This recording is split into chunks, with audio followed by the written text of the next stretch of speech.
అంతవరకు కూడా త్వరగా నేను ఈ వర్తమానపు సమయాన్ని తగ్గించేందుకు ప్రయత్నం పడతాను. ఎందుకనంటే చిన్నపిల్లల యొక్క కార్యక్రమం చివరి రోజు మీటింగ్లో జరుగుతుంది అనేటటువంటిది ముందు నుండి వస్తూ ఉంటున్నటువంటి మన సహవాసంలో ఉన్నటువంటి క్రమం కాగా అవన్నీ కూడా దృష్టిలో పెట్టుకోవాలి ప్రతి వారు. ఓకే, దేవునికి స్తోత్రం. క్రిస్మస్ సందర్భంగా చక్కగా వ్రాయబడినటువంటి లేదా మనము చదువుకుంటూ ఉంటున్నటువంటి సంఘటనలలో 5 ప్రాముఖ్యమైనటువంటి విషయాలు ఇక్కడ మనకు కనబడతా ఉన్నవి. అందులో మొదట మరియను గూర్చినటువంటి సంగతి మనకు చదవబడింది. గమనించండి, ఇందులో ప్రధానమైనటువంటి పాత్రను పోషించినటువంటి వ్యక్తి ఎవరైనా ఉన్నారా అంటే ఒక స్త్రీమూర్తి. హల్లెలూయా.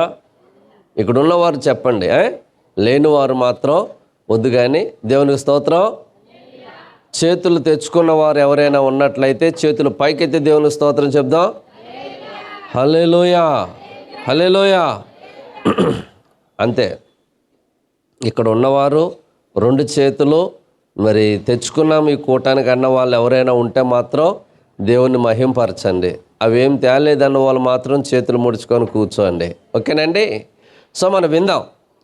ఇక్కడ విషయం ఏంటనంటే, మరియా అనబడినటువంటి ఒక స్త్రీ, ఈమె నజరేతు అనబడినటువంటి ఆ చిన్న పల్లె గ్రామములో ఆమె నివాసం చేస్తోంది. ఈమె నివాసం చేసేటటువంటి ప్రాంతాన్ని బట్టి ఈమె కడుపులో యేసుక్రీస్తు వారు పుట్టినందుకు గాను యేసు ప్రభు వారికి కూడా ఆ ఊరు పేరు పెట్టి పిలవడం జరుగుతుంది. ఆ పేరే నజరేయుడైన యేసు. ఓకేనండి. నజరేయుడైన యేసు అని మనము ఆయా సమయాలలో ప్రార్థించేటప్పుడు ఎవరైనా మనము ప్రార్థిస్తూ ఉంటున్నప్పుడు వినేటటువంటి ఈ మాట ఎందుకు వాడతారా అంటే, ఇదిగో ఇదే నజరేతులో పుట్టి పెరిగినటువంటి స్త్రీ అన్న మాట అండి మరియా. ఈమె చాలా పవిత్రమైనటువంటి జీవితాన్ని, దైవ భయమును భక్తిని కలిగినటువంటి జీవితాన్ని జీవించేటటువంటి నిండు యవనస్తురాలు. ఈమె యొద్దకు ఒకానొక దినాన్న దేవుని చేత పంపబడినటువంటి దూత గాబ్రియేల్, ఆ దూత పేరు గాబ్రియేల్. గాబ్రియేలు దూత ఈ మరియ యొద్దకు వచ్చి ఇలాగున మరియతో మాట్లాడడము ప్రారంభించింది. దయాప్రాప్తురాల నీకు శుభము అని మాట్లాడడము ప్రారంభించింది. సరే, అలాగున మాట్లాడినటువంటి మాటలు మొదలుకొని ఆ దూత ఎందు నిమిత్తమైతే మరియ యొద్దకు వచ్చి మాట్లాడడం ప్రారంభించిందో తన మాటలన్నీ కూడా సంపూర్ణముగా చెప్పడము మొదలెట్టి ముగించింది. మాటలన్నీ కూడా విన్న తర్వాత మధ్యలో మరియ ఈ మాట పలికిందన్న మాట అండి. అదేమిటి అంటే, చూడండి, దూత దయాప్రాప్తురాలా నీకు శుభము, దేవుని వల్ల నీవు కృపను పొంది ఉన్నావు, నీవు గర్భమును ధరించి ఒక కుమారుని కంటావు, ఆయన సర్వోన్నతుని దేవుని కుమారుడు అని అనబడును అని ఇలాగున చెప్పేటప్పటికీ తన మనసులో ఈ భావం కలిగింది. అయ్యా, నేను పురుషుని యొక్క జాడను ఎరుగని దానను.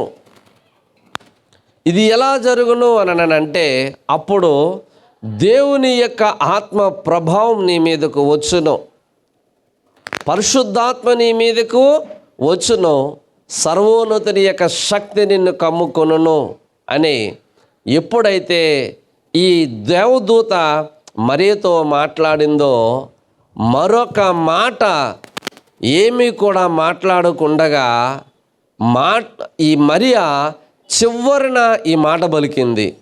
అదే చివరిలో మనము చదువుకున్న 38వ వచనములో ఏమననంటే, అందుకు మరియా, ఇదిగో ప్రభు దాసురాలను, నీ మాట చొప్పున నాకు జరుగునుగాక అని. హల్లెలూయా. గమనించండి, నిజానికి ఈ మరియా అనబడినటువంటి స్త్రీ చక్కగా అప్పటికే యేసేపు అని పిలువబడిన యూదా పట్టణపు నివాసి అయినటువంటి యేసేపు అనబడినటువంటి యవ్వనస్తునికి ప్రదానము చేయబడింది. ప్రదానము చేయబడి ఆయనకు వివాహము జరిగించబడాలి. కానీ ఆ వివాహానికి ముందు, ప్రదానానికి తరువాత ఈ యొక్క దూత ఆమె యొద్దకు వచ్చి మాట్లాడింది. మాట్లాడిన తర్వాత, పురుష ప్రమేయము ఎరుగని దానను అని దేవుని ముందు చెప్పి, దేవుడు చెప్పినటువంటి తన మాటలన్నిటికీ కూడా సదా అలాగున జరుగునుగాక, అనగా నీ మాట చొప్పున నాకు జరుగునుగాక అని దేవునికి తల ఉంచింది. దేవునికి స్తోత్రం కలుగునుగాక. నిజంగా దేవుని యొక్క మాటను ఆమె మొదట విని, ఆ తరువాత మాటలలో ఉన్నటువంటి సారానంతటినీ కూడా ఆలోచన చేసి, చివరిలో ఆ మాట చొప్పున జరగాలి అని ఆమె ఏం చేసిందనంటే తల ఉంచింది. దేవునికి స్తోత్రం. హల్లెలూయా. ఆమె ఏం చేసిందండి? దేవునికి తల ఉంచింది. నిజమే, ఇదే మనము నేర్చుకోవాలి. దేవదూత తనతో మాట్లాడుతుంటే విన్నది. విన్న తర్వాత దైవ వాక్కులను గూర్చి ఆలోచన చేసింది. ఆలోచన చేసిన తర్వాత దైవ చిత్తాన్ని అంగీకరిస్తూ తల వంచింది. మరియ ద్వారా మనము నేర్చుకోవాల్సినటువంటి పాఠము ఇదే.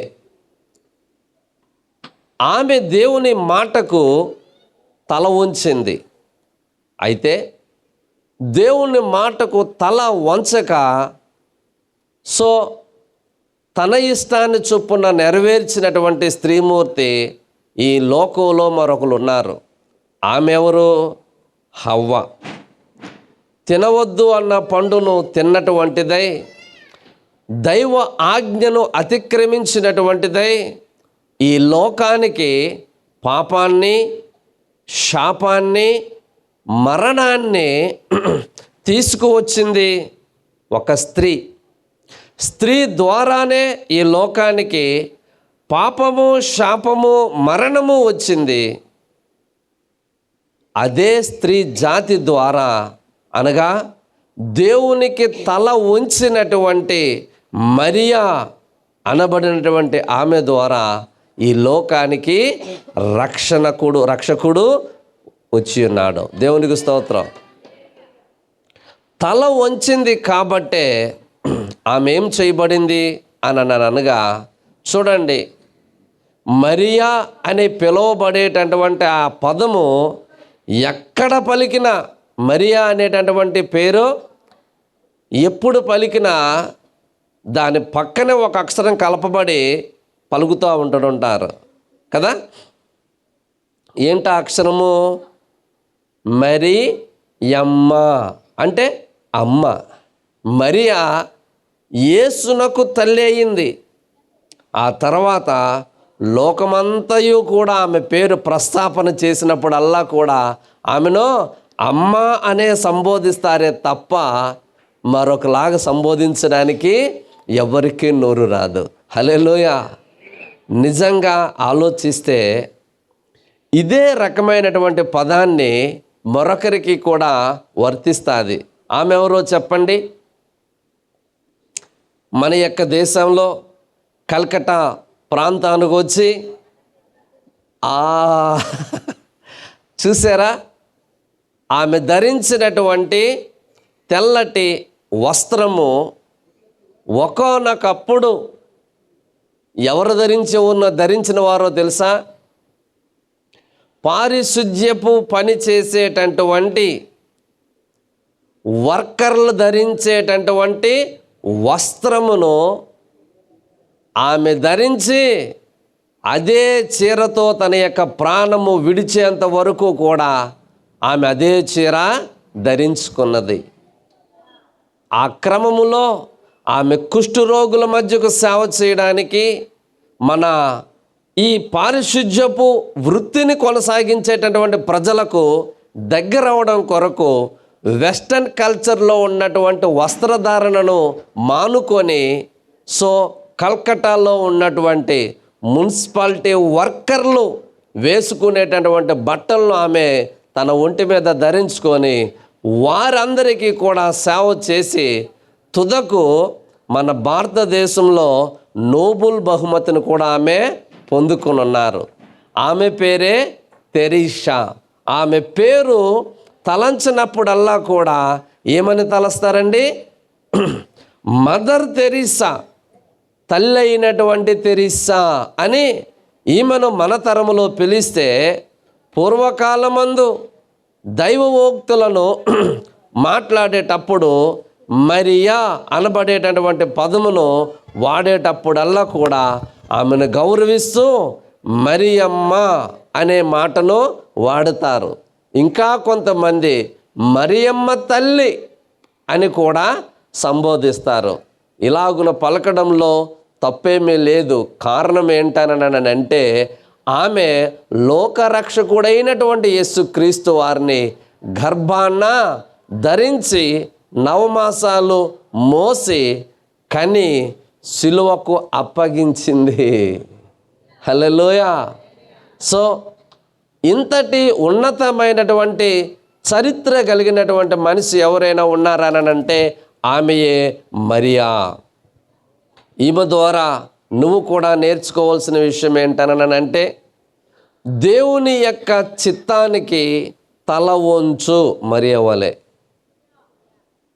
అవునా? తల వంచడము ఒక లక్షణము, తల బిరుసుతనము మరొక లక్షణము.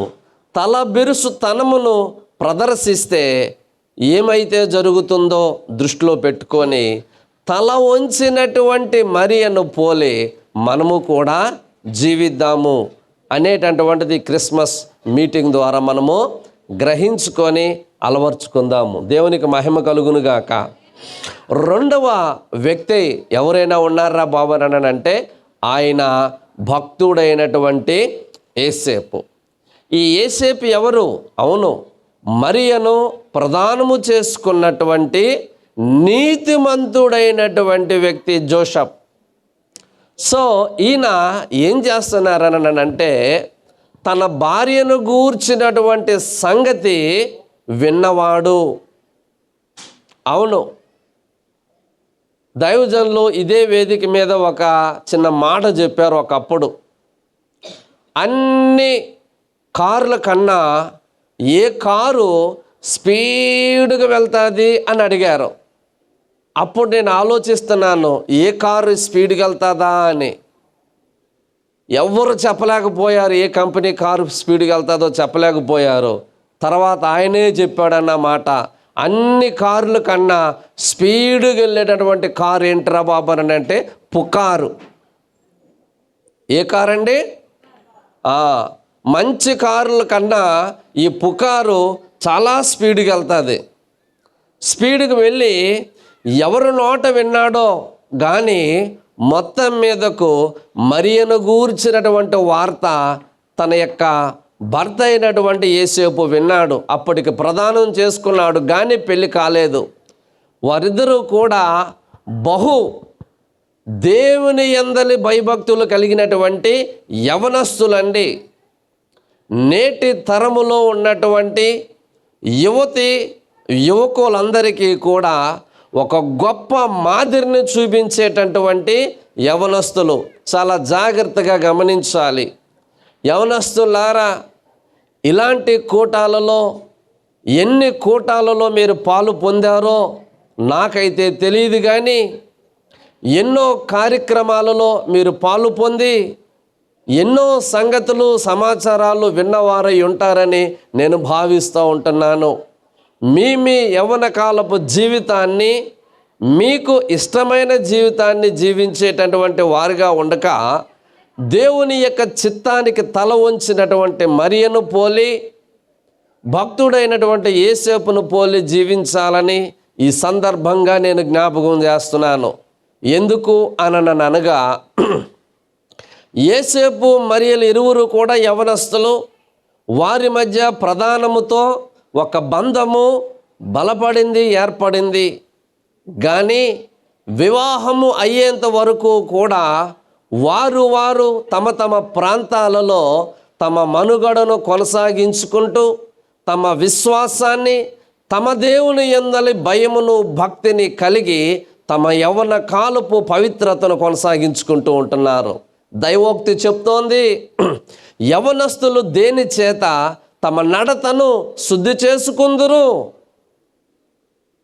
అని ప్రశ్నించి, నీ వాక్యము చేతనే కదా.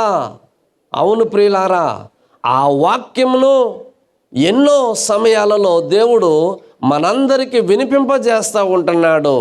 ఎందుకు అనగా యవ్వన కాలపు జీవితం దిద్దుబాటు చేసుకొనుట కొరకై. దేవుని యొక్క మాట, దేవుని యొక్క చేతలు ఇవన్నీ కూడా సరదాల కొరకు, సంతోషాల కొరకైతే కాదు. ప్రియులారా, దేవుని యొక్క వాక్యము సరదాల కొరకు, సంతోషం కొరకైతే కాదు. దేవుని యొక్క వాక్యము దిద్దుబాటు చెందుట కొరకే. దేవునికి స్తోత్రం, హల్లెలూయా. కాబట్టి మీరు గమనించుకోవాలి, దేని చేత తమ నడతను శుద్ధి చేసుకుంటారు అని అంటే దేవుని యొక్క వాక్యము చేతనే. కనుక దైవోక్తి చెప్తోంది, నిజానికి యోసేపు బహుగా భయభక్తులు కలిగినటువంటి వ్యక్తి. దేవునికి స్తోత్రం కలుగునుగాక.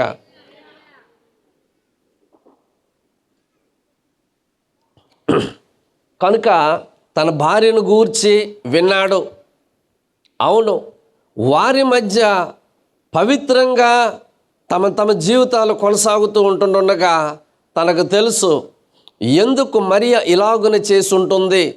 సరే, తాను వేరు విధముగా జీవించిందేమో అనేటటువంటి భావముతో తనను అవమానపరచాలి, నిందించాలి, ద్వేషించాలి, మరొకటి చేయాలని అనుకోలేదు. కానీ తన యొక్క మరణానికి తనకు అప్పగించేసుకుందాం అని అనుకొని మనసులో నిర్ణయం తీసుకొని ఆలోచించుకుంటూ నిద్రపోయాడు. ఆ సమయంలో దేవుని యొక్క దూత తనతో ఇలాగున మాట్లాడారు. ఏమన్నాడంటే, దావీదు కుమారుడైనటువంటి యోసేపు, నీ భార్య అయినటువంటి మరియను చేర్చుకొనుటకు భయపడవద్దు. ఆమె గర్భమును ధరించినటువంటిది పరిశుద్ధాత్మ వల్ల. ఆమె ఒక కుమారుని కంటుంది. ఆయనే తన ప్రజలను వారి పాపములలో నుండి ఆయనే రక్షించును. ఇదిగో, కన్యక గర్భవతి అయి కుమారుని కనును, ఆయనకి ఇమ్మానుయేలు అని పేరు పెట్టుదురని మీ ప్రవక్త అయినటువంటి యెషయా ఏ ప్రవచనమైతే ప్రవచించాడో అది నీ భార్య అయినటువంటి మరియ గర్భము ద్వారా జరగబోతోంది యోసేపు అని అనంగానే యోసేపు చాలా ఆశ్చర్యపడ్డాడు. లోపల ఆనందపడి తన యొక్క మనస్సాక్షిని బట్టి ఎంతో నొప్పించబడి, అరే, మరియ విషయంలో నేను ఎంత అపార్థం చేసుకున్నానా అని వెంటనే మనసు మార్చుకొని వెంటనే మరియ దగ్గరికి వెళ్ళి ఈ సమాచారం అంతా కూడా తెలియపరిచి ఆమె ప్రసవ దినములు సంపూర్ణమై బిడ్డను కనేంత వరకు కూడా ఆమెకు సేవ చేస్తూనే జీవించాడండి. హల్లెలూయా. ఈ నీతిమంతుడైనటువంటి యోసేపు ద్వారా నేర్చుకోవాల్సినటువంటి గొప్ప మాట ఏంటి అని అంటే, దైవోక్తి తనకు ప్రత్యక్షమైన తర్వాత దేవుణ్ణి నమ్మాడు. హల్లెలూయా. ఎవరిని నమ్మాడండి? దేవుణ్ణి నమ్మాడు. అంతకుముందు మరియను గూర్చినటువంటి మాట ఆ నోట ఈ నోట ఈ నోట ఆ నోట ఆ పుకారు షికారు చేసి చక్కగా యోసేపు మనసులో పడ్డది. అంతే, మనసంతా కూడా వేదనకు గురైపోయింది, అనుమానానికి లోనైపోయింది. అవును, నీవు మనుషులు మాటలు విన్నంత వరకు, మనుషుల యొక్క మార్గమును అనుసరించేంత వరకు కూడా నీకు ముక్తి మార్గం ఏంటో తెలియదు, సత్యమేంటో అసలే నీకు తెలియదు. అయితే యోసేపునకు దైవదూత ప్రత్యక్షమై మాట్లాడిన తర్వాత తనకు ప్రత్యక్షమైనటువంటి దేవుని యొక్క మాటను నమ్మాడు. మనుషుల యొక్క మాటలను పక్కన పెట్టాడు. తన భార్యకు సమీపించి భార్యకు ఎంతో సేవ చేసి ఆమె బిడ్డను కనువరకు కూడా ఆమెకు ఎంత పరిచారకుడిగా ఉన్నాడంటే, నిజంగా అద్భుతంగా దేవుని వాక్యం అతని గురించి చెప్పిన మాట ఏంటనంటే, నీతిమంతుడైన యోసేపు. హల్లెలూయా. యవన బిడ్డలారా, మీ యొక్క యవన కాలపు జీవితాన్ని యోసేపు మరియల వలె జీవించి సంఘానికి, సమాజానికి, మీ కుటుంబానికి సంతోషకరమైనటువంటి వ్యక్తులుగా ఉండాలని ప్రభు పేరట నేను మీకు మనవి చేస్తున్నాను. ఇందులో మూడవ వరుసలోనికి నిలబడినటువంటి వారెవరు అనగా గొర్రెల కాపర్లు. ఆ దేశంలో ఉన్నటువంటి కొంతమంది గొర్రెల కాపర్లు తమకున్నటువంటి మందలను రాత్రి వేళ ఆ పొలంలో కాసుకుంటూ ఉంటున్నారన్నమాట అండి. నిజమే, మనందరము కూడా గొల్లలు పాటలు పాడడము, గొల్లలు ఇవన్నీ కూడా మనం యాక్షన్ చేయడం మనం చూస్తూ ఉంటుంటాం, మనకు తెలుసు.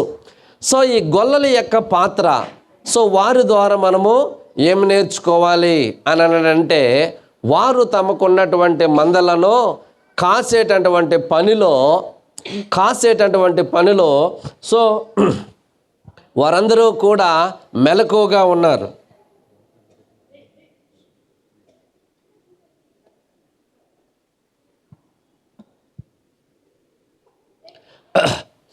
గొర్రెల కాపరులు మందలు మేపుతూ ఉంటున్నారు పగలంతా, రాత్రి కాలంలో మందను కాస్తూ ఉన్నారు.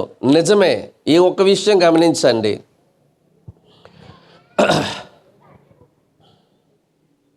యెహోవా పట్టణమును కావలి కాయనట్లయితే కావలి కాయువారు మేలుకొని ఉండుట వ్యర్థము. నిజానికి ఇశ్రాయేలీలను కాపాడువాడు కునుకడు నిద్రపోడు అనేటటువంటి మాట చక్కగా ఇశ్రాయేలీల యొక్క దేవుని గూర్చి ఇశ్రాయేలీలకు ఆ విషయం తెలియపరచబడి ఉన్నది. దేవునికి మహిమ కలుగునుగాక. అయితే ఇశ్రాయేలీలలో ఉన్నటువంటి గొర్రెల కాపర్లు తమ మందలను కాచుకుంటూ ఉంటున్నారు రాత్రి వేళ. ఎందుకు అనగా రాత్రి వేళల్లో కోళ్ళు ఎత్తుకుపోయిన వాళ్ళు ఉన్నారు, బళ్ళు ఎత్తుకుపోయిన వాళ్ళు ఉన్నారు, బళ్ళలో పెట్రోల్ ఎత్తుకుపోయిన వాళ్ళు ఉన్నారు, ఇంకా చాలా విధాలుగా రాత్రి చీకటి తమకు అనుకూలంగా వాడుకునేటటువంటి మనుషులు చాలామంది ఉన్నారు. అయితే వారు మందలు అలా అపహరణకు గురి కాకుండా, నక్కలు, తోడేళ్ళు, మిగతా క్రూర జంతువులకు గురి కాకుండా తమ మందలను కాపాడుకోవాలి అనేటటువంటి క్రమములో రాత్రివేళ తమ కంటికి కునుకు రాకుండా తమ గొర్రెల మందలను కాపాడుకుంటూ ఉంటున్నారు. నిజమే, కాపర్లకు తన మంద మీద ఎలాగనైతే దృష్టి ఉన్నదో, దేవునికి కూడా తన పిల్లలైనటువంటి వారందరి మీద తన కను దృష్టి ఇలాగున ఉన్నది. గనుకనే ఇశ్రాయేలీలను కాపాడువాడు కునుకడు నిద్రపోడని లేఖనాలు చెప్పబడ్డాయి. ఆ కాపరి, ఆ ప్రధాన కాపరి ఎవరు అన్న సంగతి ఇక్కడ ఉన్నటువంటి పశువుల కాపర్లకు ఆ నిజాన్ని తెలియపరుస్తూ ఉన్నాడు. అవును, మరియకు నెలలు నిండిపోబడ్డాయి. సరిగ్గా అదే సమయంలో అక్కడ ఉన్నటువంటి గవర్నమెంటు ప్రజా సంఖ్య రాయాలని నిర్ణయించగా ఆ సంఖ్యలో తమ పేర్లు నమోదు చేసుకోవడానికి నజరేతులో నుండి యూదయ దేశపు బెత్లెహేమునకు ప్రయాణమయ్యారు. సో వారు బెత్లెహేములో అడుగు పెట్టే సమయానికి రాత్రి కావచ్చింది. ఆమెకు అనగా మరియకు సో నెలలు నిండిపోయినటువంటిదే, పురిటి నొప్పులతో ఆమె సో నొప్పులు తగిలినటువంటిదై ఆ కొంత సమయంలోనే ఒక చక్కటి బిడ్డను జన్మించింది. అయితే జన్మనిచ్చిన తర్వాత ఆ పసిబిడ్డను పెట్టడానికి స్థలము లేనందువలన ఒక పశువుల తొట్టె, అంటే పశువుల యొక్క శాల ఉంది. ఆ శాలలో పశువులు మేత మేసేటటువంటి ఒక తొట్టె ఉన్నది. ఆ తొట్టెలో ఆ బిడ్డను పరుండబెట్టారు.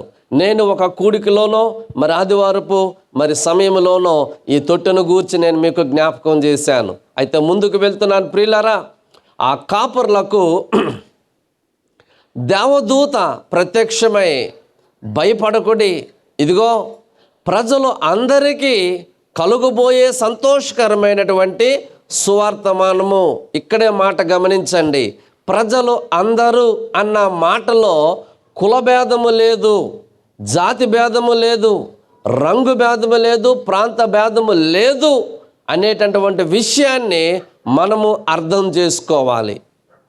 దేవునికి కులాలు లేవు, కుల భేదాలు లేవు, దేశ భేదాలు లేదు, రంగు భేదాలు లేదు, అసలు ఏ తారతమ్యము లేదు. ఇవన్నీ కూడా మనిషిని యొక్క సృష్టి, కానీ మనిషి మాత్రమే దేవుని యొక్క సృష్టి. కనుకనే ప్రజలు అందరికీ అనేటటువంటి మాట ఆయన మాట్లాడారు. ప్రజలందరికీ సంతోషాన్ని కలిగించేటటువంటి వార్త ఏంటి అని అంటే, దావీదు పట్టణమందు మీ కొరకు, ఎవరి కొరకండి? మీ కొరకు రక్షకుడు పుట్టియున్నాడు. అంటే ఆయన ఎవరి కొరకు పుట్టాడు?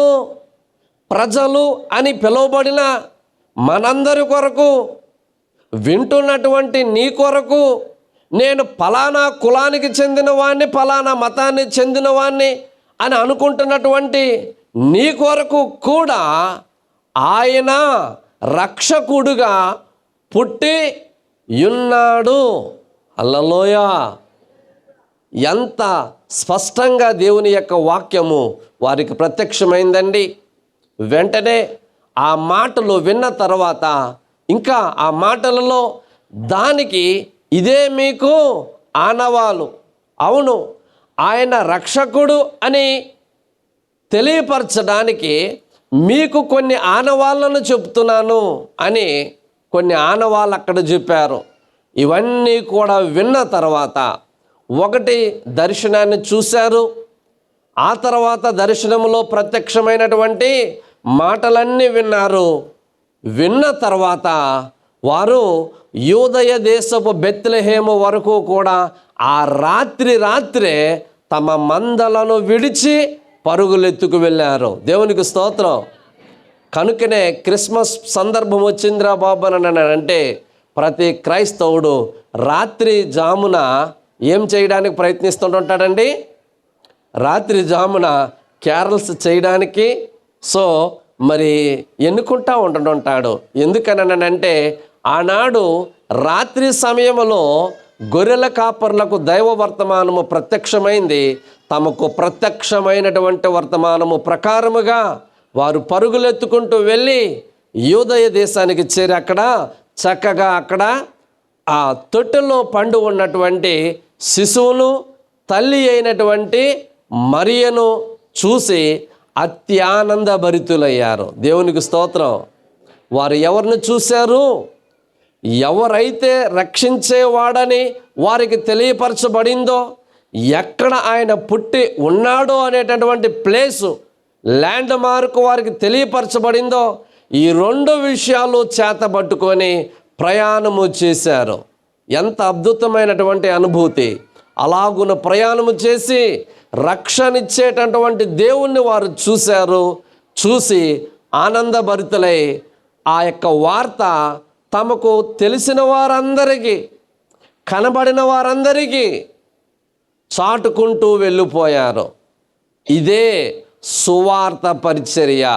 యేసుక్రీస్తును గూర్చిన వార్త ఒకానొక భక్తుడు పేతురు తెలియపరుస్తూ ఉంటున్నాడు సమాజానికి.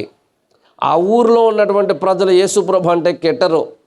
అక్కడ ఉన్నటువంటి పెద్దలందరూ కూడా పట్టుకొని చాలా చితగొట్టేసేసి జైల్లో పెట్టారు. జైల్లో పెడితే దేవుని యొక్క దూత ఆయనకు ఆ యొక్క చెరసాలలో నుంచి బయటికి తీసుకొచ్చిన తర్వాత ఆయన మరుసటి రోజు మరలా తిరిగి సమాజంలో మాట్లాడడానికి వెళ్ళాడు. వెళ్ళినప్పుడు ఈ పెద్దలు అతని దగ్గరకు వచ్చి, ఏమయ్యా నీకు బుద్ధి లేదా? మొన్ననే కదా నీకు పట్టుకొని ఈ నామం పేరట ఏ మాటలు నువ్వు చెప్పొద్దు అని చెప్పేసి నీకు చెప్పామని అంటే ఆయన ఒకే మాట అన్నాడు, దేవుని మాట వినుట కంటే మీ మాట వినుట శ్రేష్టమైనదా? మేము కన్న వాటిని విన్న వాటిని చెప్పకుండా ఉండలేము అని అన్నాడు. దేవునికి స్తోత్రం. అంటే మా కన్నులు ఏదైతే చూచిందో, మా చెవులు ఏదైతే విన్నాదో, మా హృదయాలు ఏదైతే గ్రహించిందో, మేము ఆ విషయాలు సమాజానికి చెప్పకుండా ఉండలేం అని ఆనాడు భక్తుడైనటువంటి పేతురు అన్నాడు.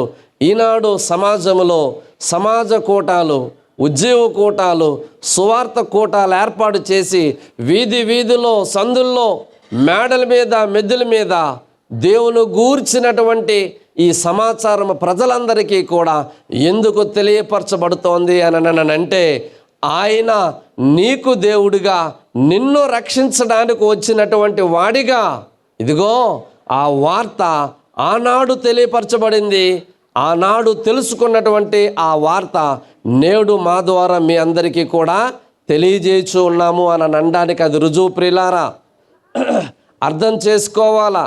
దీనిని అన్యులు ఏమన్నారు అని అంటే మత ప్రచారం అన్నారు. మరికొంతమంది ఏమంటున్నారనంటే మత దుష్ప్రచారము అని అంటున్నారు. వారు ఏ విధముగా అరిచి గోల పెట్టినా ఇది దేవుని గూర్చినటువంటి సువార్త. హల్లెలూయా. అంతే, వారు చెప్పుకుంటూ వెళ్ళిపోయారు. కనుక ఈ గొర్రెల కాపర్ల ద్వారా మనము నేర్చుకోవాల్సినటువంటి పాఠం ఏమిటి అని అనగా, వారికి కనబడినటువంటి దేవదూత వారికి ఇలాగున ఫలానా ప్రాంతములో ఆయన ఉన్నాడు, ఆయనే దేవుడు, ఆయనే నిన్ను రక్షించేటటువంటి వాడు అని అనడానికి కొన్ని గుర్తులను ఆయన చెప్పుట జరిగింది. వాటన్నిటినీ కూడా పట్టుకొని తమ మందను విడిచిపెట్టి పరుగులెత్తుకు వెళ్ళారు. ఈ రోజున నువ్వు కూడా విడిచిపెట్టవలసినటువంటివి కొన్ని ఉన్నాయి. దేవుని గూర్చి భక్తి ఉన్నది, దేవుని గూర్చి ఆసక్తి నీలో ఉన్నది, కానీ అంతే ఇష్టపూర్వకంగా పాపాన్ని కూడా నువ్వు చేస్తూ ఉంటుంటావు. ప్రియ సహోదరి సహోదరుడా, ఆలోచించు. ఈ రాత్రి నువ్వు ఏదైతే విడిచిపెట్టాల్సినటువంటిది అయి ఉన్నదో దానిని విడిచిపెట్టుకోగలిగితే నీ యొక్క దేవునికి నువ్వు దగ్గర అవుతావు.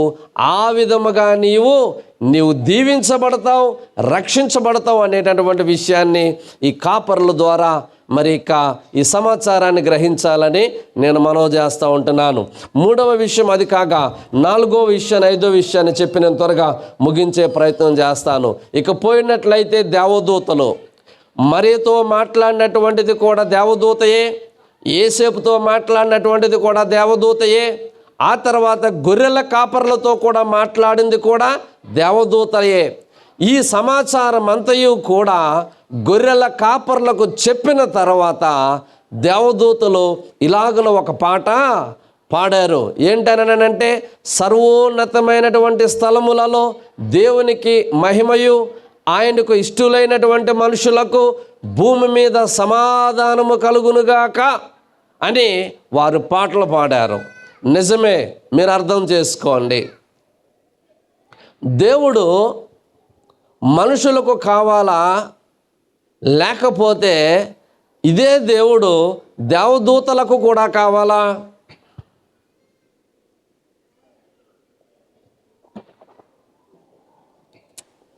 ఈ విశ్వంలో ఆరాధికుడైనటువంటి వాడు ఒక్కడే, ఆయన్నే దేవుడు అని అంటాం. అదే విధముగా ఆ దేవుని యొక్క ఆ సృష్టిలో మనుషులు ఉన్నారు. మనుషులు కన్నా కాస్త ఉన్నతమైనటువంటి మరి మహిమను కలిగినటువంటి వారిగా దేవదూతలు కూడా సృజించబడ్డారు. ఇక్కడ భూమి మీద మానవ జాతి ఉన్నది. అలాగనే మరి పరలోకంలోనూ ఇతర గ్రహాలు ఉన్నవి. ఆ ఇతర గ్రహాలలో దేవదూతలు అని పిలువబడేటటువంటి వారు కూడా ఉన్నారు.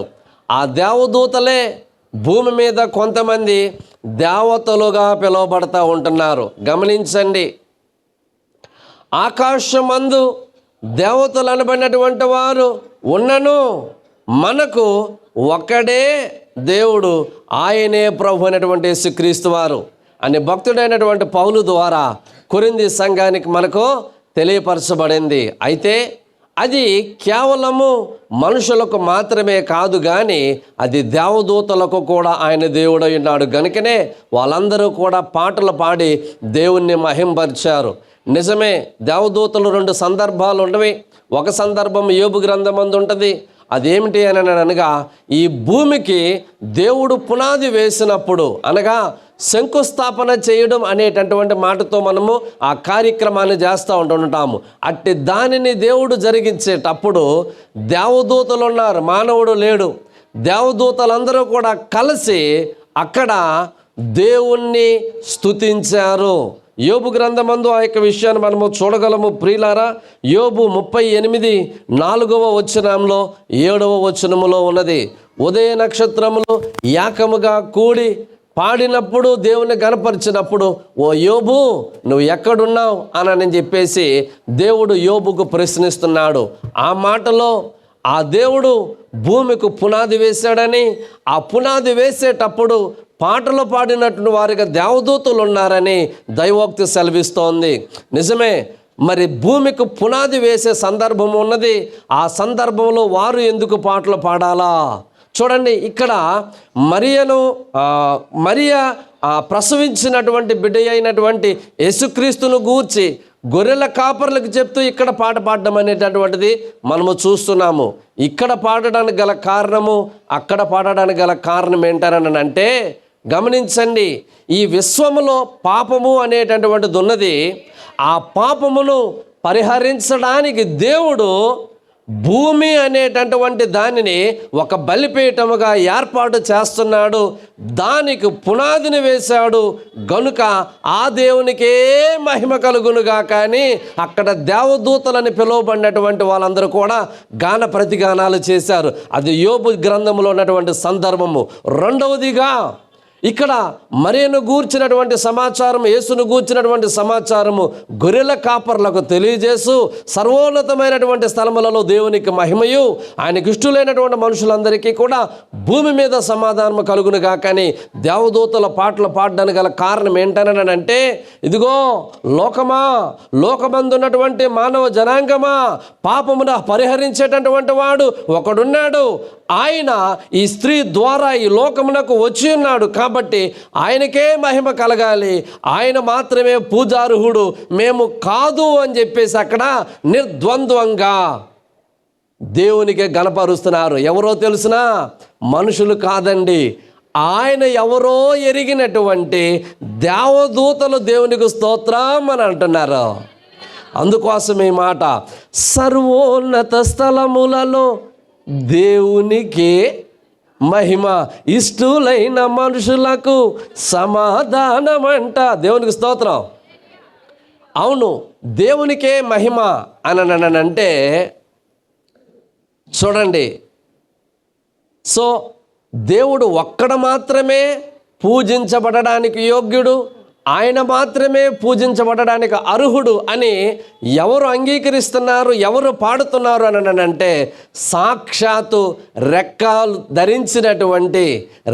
ధరించుకొని వచ్చినటువంటి ఈ దేవదూతలు దేవుణ్ణి మహింపరుస్తున్నాయి. ప్రియులారా, నిజాన్ని గమనించండి. దేవతలే ఆయనను మహిమపరిచారు. ఎందుకు అనగా ఆయనే పూజార్హుడని వాళ్ళు ఒప్పుకుంటున్నారు. భూమి మీద వారు ఆరాధన చేశారు. చూడండి, దేవదూతలకు దేవునికి ఒక మంచి కుండ గుర్తు ఇక్కడ చూపించబడుతోంది. ప్రకటన గ్రంథము 19వ అధ్యాయము 10వ వచనం ఒకసారి చూడండి. అందుకు నేను నమస్కారము చేయుటకై అతని పాదముల ఎదుట సాగిల పడగా, అంటే ఎవరి పాదాలనంటే ఈ ప్రకటన గ్రంథమందు ఉన్నటువంటి ప్రతి దర్శనాన్ని మరి చూపించి వివరిస్తున్నటువంటి దేవదూత ఒకరున్నారు. సో ఆ దేవదూత ఇన్ని విషయాలు, ఇన్ని సంగతులు నాకు చెప్పాడు కాబట్టి ఈయన పాదాభివందనము చేసుకోవాలి అని ఆ దేవదూత విషయంలో వంగి పాదాలకు నమస్కారము చేయబోయాడు. అప్పుడు ఆ దేవదూత ఇలాగున మాట్లాడుతున్నాడన్నమాట. అందుకు నేను అతనికి నమస్కారం చేయుటకై అతని పాదముల ఎదుట సాగిల పడగా అతడు వద్దు సుమే. పాదాల ఎదుట నమస్కారం చేస్తూ ఉంటుంటే ఎవరి పాదాల ఎదుట? దేవదూత పాదాలకు భక్తుడైనటువంటి యోహాను సాగిలపడి నమస్కారం చేస్తూ ఉంటుంటే వద్దు సుమి అని ఇలాగ చెప్తున్నాడు. నేను నీతోనూ యేసును గూర్చిన సాక్ష్యము చెప్పు, నీ సహోదరులందరితోనూ సహదాసుడను. అనగా గమనించండి, దేవదూతలు తమకు తాము ఏమని అంటున్నారని అంటే, మానవ లోకములో మీరు ఎలాగునైతే దేవునికి దాసులై ఉన్నారో మేము కూడా మీతో పాటు దాసులమై ఉన్నామే తప్ప మేము పూజార్హులము కాము. యేసును గూర్చి సాక్ష్యము చెప్పు, నీ సహోదరులతో సహదాసులమును, దేవునికే నమస్కారము చేయుము. దేవునికి స్తోత్రం. దేవునికే నమస్కారము చేయమని ఈ దేవదూత యోహానుకు చెప్పడం జరిగింది. కనుకనే దేవదూతలకు దేవుడు ఎవరో తెలుసు కాబట్టి దేవునికి మహిమ అని మరి మరియ దగ్గర, గొర్రెల కాపరుల దగ్గర వారు పాటలు పాడగలిగారు. ఆనాడు భూమికి పునాది వేసినప్పుడు దేవదూతలు పాడారు. ఇక్కడ గొర్రెల కాపరుల దగ్గర కూడా పాటలు పాడారు. కారణము, పూజించబడడానికి మేము అర్హులము కాదు, దేవుడే అనే విషయాన్ని ఇదిగో ఎరుగని వాడైన యోహాను నాకు ఆ విషయాన్ని చెప్పి, నాయనా యోహాను, నీతోనూ నీ తోటి వారితోనూ మేము సమానమైనటువంటి దాసులమే తప్ప పూజార్హులము కాము కాబట్టి నువ్వు దేవునికే నమస్కారము చేయము, దేవునికే నమస్కారము చేయము. యేసును గూర్చిన సాక్ష్యము ప్రవచన సారం అని చెప్పాను. దేవునికి స్తోత్రం. యేసును గూర్చినటువంటి సారము ప్రవచన సారము. ఏమండి, 2025 సంవత్సరాల క్రితము మరే కడుపున పుట్టాడు కదా, అంతకుముందు మనుషులు ఉన్నారు కదా, అంతకుముందు దేవుళ్ళు దేవతలు ఉన్నారు కదా, మీరు నిన్న కాక మొన్న పుట్టినటువంటి యేసుక్రీస్తుని పట్టుకొని దేవుడు దేవుడు దేవుడు ఆయనే సృష్టికి కర్త అంటుంటారేటని చాలామంది ప్రశ్నించేటటువంటి అమాయకులు లేకపోలేదు. నిజంగా యేసు మరియ గర్భమున పుట్టినటువంటి నాటి నుండి మాత్రమే ఉనికి కలిగిన వాడైతే మేము ఆయనను ఆరాధించాల్సినటువంటి అవసరం లేదు. ఈ మాట చూడండి, దేవదూత ఏమని చెప్తోంది? యేసును గూర్చినటువంటి సాక్ష్యము ప్రవచనాల సారాంశమై ఉన్నది. అనగా ఆది కాండము దగ్గర నుండి ఏమండి మలాకి గ్రంథం వరకు ఉన్నటువంటి 39 పాత నిబంధన గ్రంథములలో ఇదిగో ఆయన రాబోతున్నాడు, ఇదిగో మీ లోకరక్షకుడు రాబోతున్నాడు, మీకు ప్రవక్తగా, మీకు రక్షకుడిగా ఆయన నిర్ణయించబడ్డాడు, ఆయన వస్తాడు, ఆయనని మీరు నమ్మవలసిన వారై ఉన్నారు అని 39 గ్రంథాలు పాత నిబంధన గ్రంథాలలో చెప్పినటువంటి ప్రవచనాలన్నీ కూడా కలిపి ఒక్క శరీరమై ఉన్నటువంటి వాడు ఆయనే ప్రభు అయినటువంటి యేసుక్రీస్తు వారు. గనుకనే ఆయన పుట్టినప్పుడు దేవదూతలు ఆనందించారు, ఆయన పుట్టినప్పుడు దేవదూతలు దేవుణ్ణి మహిమపరిచారు. కనుకనే దేవదూతలు చేసేటటువంటి ఆ ఆరాధనలో నీవు నేను మనందరం కూడా పాలుభాగస్తులు అవుతూ ఉంటున్నాము నేడు దినాన్న. దేవునికి మహిమ కలుగునుగాక. కాబట్టి ప్రియులారా, ఇంకా యేసుక్రీస్తును గూర్చి తెలియని వారు మరి ఎవరైనా ఉన్నట్లయితే తెలుసుకొని ఆయనను ఆరాధించాలని నేను ప్రభుపేట మీ అందరికీ కూడా మనవి చేస్తున్నాను. గొర్రెల కాపరులు తమ మందను విడిచిన మాదిరిగా నీవు నేను కూడా విడిచిపెట్టవలసినటువంటి కొన్ని ఉంటవి. సో వాటిని విడిచిపెట్టుకుందాము, ఆయనను దర్శిద్దాము, ఆయనను ఆరాధించే వారిలో ఉందాము. సో అలాగనే దేవదూతలు కూడా ఆయన్ని మహింపరిచే కారణము ఆయన పూజార్హుడై ఉన్నాడు, ఆయన పాప విమోచకుడై ఉన్నాడు, ఆయనే లోక రక్షకుడై ఉన్నాడని వారు సహా అంగీకరిస్తున్నారు. కాబట్టే యోహాను మా పాదాలకు నువ్వు నమస్కారం చెయ్యొద్దు, పాదాలకు నమస్కారము చెయ్యదగినటువంటి దేవుడు ఒక్కడే ఉన్నాడు, ఆయనే మీ కొరకు పుట్టి ఉన్నాడు, ఆయనకు నువ్వు నమస్కారం చెయ్యి. ఇది దేవదూత యోహానుకు చెప్పినటువంటి మాట. గనుక ఆలోచన చేయి, దేవుని మహింపరచుదాం. దేవునికి స్తోత్రం. ఇక పోయినట్లయితే 4 విషయాలు అయిపోయింది. చివరి మాట నేను చెప్పి నేను ముగిస్తాను. వాళ్ళే మరి మత్తయి సువార్తలో ఉన్నటువంటి తూర్పు దేశపు ఏ దేశపు జ్ఞానులండి? యేసు ప్రభువు వారు ఎక్కడ పుట్టారండి? యూదయ దేశపు బెత్లెహేం. అవునా అమ్మక చెప్పండరా? యేసుక్రీస్తు వారు ఎక్కడ పుట్టారు? యూదయ దేశపు బెత్లెహేము. అవునా కదా? సో యూదయ దేశము అని పిలువబడినటువంటి ఆ స్థలములో ప్రభు అయినటువంటి యేసుక్రీస్తు వారి యొక్క ఉనికి కలిగి ఉంటే ఆయన దగ్గరకు వచ్చి ఆరాధించేటటువంటి ఈ ఆరాధికులైనటువంటి వారు ఏ దేశంలో నుండి వచ్చారండి? తూర్పు దేశాలలో నుండి వచ్చారు. యూదయ దేశము పశ్చిమ ఆసియా. పశ్చిమ ఆసియాకు తూర్పున ఉన్నటువంటి ప్రాంతము ఇరాను, ఇరాకు, సిరియా, టర్కీ దేశాలన్నమాట అండి. నిజానికి ప్రస్తుతము వేరే మతాలకు చెందిన వారు అక్కడ ఉన్నారు, కానీ ఆ దేశాలలో పూర్వము చాలా జ్ఞానవంతులైనటువంటి వారు ఉండేవారు. ఆ దేశంలో నుండి సో ఇక్కడ యేసుక్రీస్తు పుట్టినటువంటి పశ్చిమ ఆసియాలో నిజానికి వరల్డ్ మ్యాప్ యొక్క ల్యాండ్ మార్క్ ఏంటి అని చెప్పేసానంటే హిందూ గ్రంథాలలో కూడా చెప్పబడుతోంది. ప్రపంచానికి నడుబొడ్డున ప్రజాపతి జన్మిస్తాడు అని చెప్పబడింది. దేవునికి స్తోత్రం. ఆ ప్రపంచానికి నడుబొడ్డు ప్రాంతం మీద అని ఆలోచిస్తే అది యూదయ దేశపు బెత్లెహేం అని తేల్చబడింది.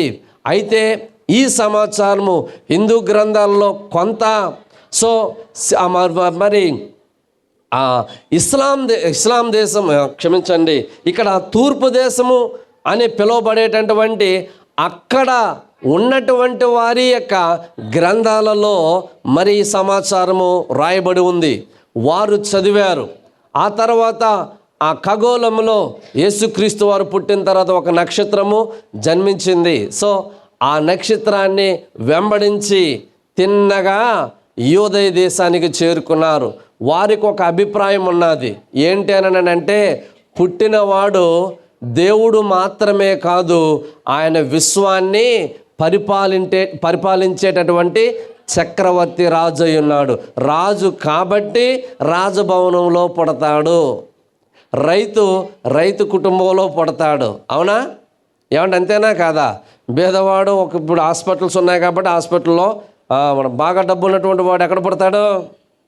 మంచి కార్పొరేట్ హాస్పిటల్లో పుడతారు. అలాంటి అన్నీ కూడా తక్కువగా ఉన్నవాడు ఎక్కడ పుడతాడు?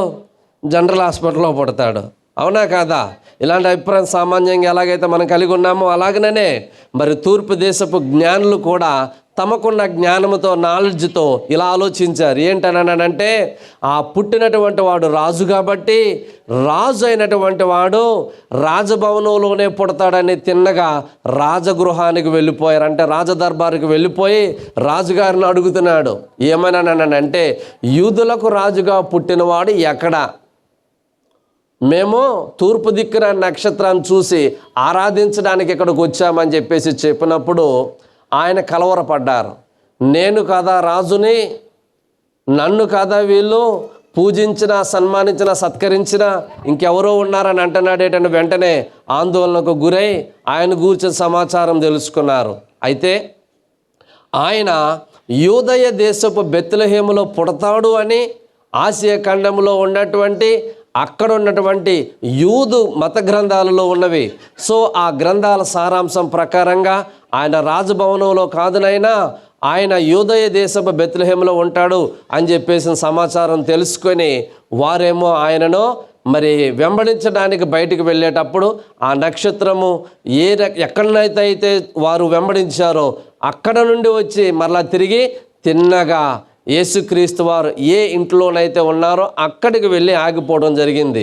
కనుక ఆ దృశ్యాన్ని పురస్కరించుకొని నేడు దినాల్లో చాలామంది మరి ఆ స్టార్లను కట్టుతూ ఉంటుంటారు.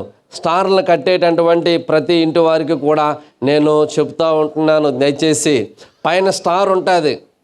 ఎవరి మీద? క్రైస్తవుల ఇంటి మీద పైన స్టార్ ఉంటుంది. లోపల బారు కూడా ఉండనుంటుంది. ఆ తర్వాత భార్యాభర్తల మధ్య వారు కూడా ఉండనుంటుంది.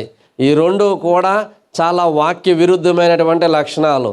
నిజంగా క్రిస్మస్ పండగ అనేటటువంటి దాన్ని దండగ కార్యక్రమంలాగా చేయడం అనేది కొంతమంది ఉన్నటువంటి అలవాటు. దయచేసి అటువంటి దుష్ట అలవాట్లను ఆచరించాల్సినటువంటి మరి కర్మ మనకు లేదు. దయచేసి అలవాట్లు మానుకుందాం. ఒకవేళ రహస్యంగా ఆడోళ్ళు కానీ మగవాళ్ళు కానీ ఎవరైనా ఇటువంటి ఆ స్టార్లు పైన కట్టి ఇళ్లల్లో బార్లు పెట్టేటటువంటి వారుగా ఎవరైనా ఉన్నారేమో, దయచేసి ఈ రాత్రి మనసు మార్చుకొని మారు మనసు పొందు. ఓకేనండి? సరే, తూర్పు దేశపు జ్ఞానులకు ఆ నక్షత్రము ఇంటి అడ్రస్ చూపించింది. ఇంటి లోపలకు వచ్చారు. గమనించాలి, చివరిలో నేను ముగిస్తున్నాను. ఇంటి లోపలకు వచ్చి తల్లి అయినటువంటి మరియను చూశారు. మరియ యొక్క భర్త అయినటువంటి యేసేపును చూశారు. ఏమండి? ఇంటి లోపలకు వచ్చిన తర్వాత మరియ ఒడిలో ఉన్నటువంటి ఆ యొక్క ఎవరిని బాలుడైనటువంటి యేసుక్రీస్తు వారిని కూడా చూశారు. కానీ వారందరూ కూడా ఎవరిని నమస్కరించారో, ఎవరికి పూజించారో, ఎవరికి ఆరాధించారో అని అంటే చూడండి, వాళ్ళు వచ్చి ఏం చేశారని అంటే ఇక్కడ వారు ఆ నక్షత్రమును చూచి అత్యానందభరితులై ఇంటి లోపలకు వచ్చి తల్లి అయిన మరియను ఆ శిశువును చూచి సాగిలపడి ఆయనను పూజించి తమ పెట్టెలు విప్పి బంగారము, సాంబ్రాణి, బోలమును కానుకలుగా సమర్పించిరి. దేవునికి స్తోత్రం కలుగును గాక. ఆ ఇంటి లోపలకు వచ్చి వారు ఎవరిని ఆరాధించారని అంటే మరియమ్మను ఆరాధించలేదు. మరియమ్మ అనే గౌరవ పదము మంచిదే, కానీ మరియా పూజించబడడానికి అర్హురాలైతే కాదు. అది ఎందుకు కాదు అని అంటే ఒక రాజకీయ నాయకుడు, ఒక విలువైనటువంటి వ్యక్తి ఒక కారు వేసుకొని వచ్చాడు అని అనుకోండి, దండ వేయాలని అనుకుంటే నువ్వు ఎవరికి వెయ్యాలి? ఆ కారులో నుంచి దిగినటువంటి నాయకుడికి వెయ్యాలా, లేకపోతే నాయకుడు దిగి వచ్చినటువంటి కారుకి వెయ్యాలా? నాయకుడికే కదా.